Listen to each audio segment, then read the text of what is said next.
I'm reading an awesome book that is setting the tone to the beginning of this year. It's written by Michael Singer and it's called The Untethered Soul. And he puts in layman's terms, in today's language, what the ancient masters have been saying all along. That in order for us to be in charge of our lives and to be happy and live with peace and harmony, that we need to be centered. And the only way to really center ourselves in this world that's full of all kinds of outside stimulation is to take the time to meditate. When we do that, then we remember truly who we are.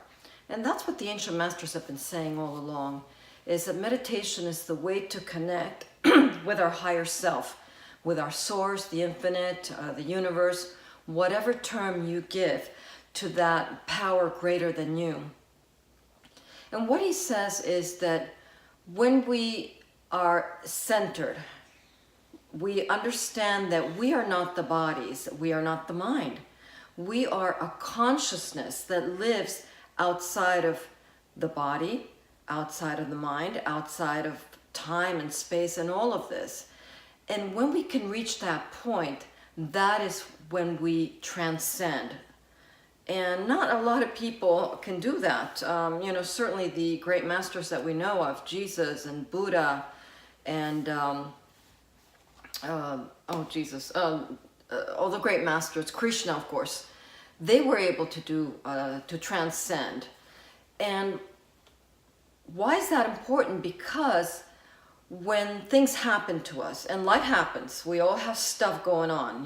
We lose somebody, we fail in a relationship, we struggle in business, whatever it may be, that when we're centered, that we can see these things just from an outsider's point of view, as an objective observer, and that these are just things going through us. And we don't allow them to defeat us. We don't allow them to anger us or upset us or frustrate us. Why? Because we have detached from those actions, from those events that are happening outside of ourselves. And even though he never, at least so far, I'm on page 123 and the book is about 200 pages, he doesn't use the word detachment so far. But that's exactly what he's saying. It's the same message that the spiritual ancient masters were giving, the idea of learning how to detach ourselves from things, from events, from someone hurting our feelings and are holding on to those grudges, and if we lose money, from holding on to the fact that somebody cheated us, and the only way that we can truly learn these, transcend that we can learn this skill is to meditate. And that's not something that happens, once a year, that we're going to transcend by meditating just once a year. Meditation is like anything else. It's like, training for a ski race or, a regatta, whatever, that we have to put a lot of practice into it. They say that in order to master any skill, it takes 10,000 hours.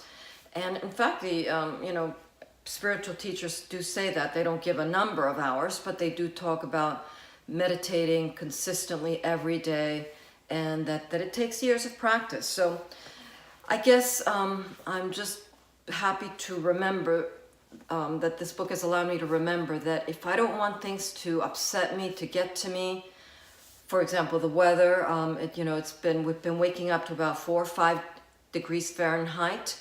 That's like minus 15, 16, 17 Celsius. If I don't want things like that to upset me, I need to remember to stand back up as an observer. Things are going to happen, and how do I react to them? I don't need to react. I just need to kind of let them go, let them pass through me, and take control of who I am. I am not this body. I am not this person who is getting affected by the weather. And that's, by the way, how great masters like Jesus were able to walk on water, walk through walls, and you know, they truly, truly understood these universal laws. So it's kind of exciting to start the year remembering these things. So take a look at this book. I highly, highly recommend it. It's awesome. So have a great day, and we'll talk tomorrow.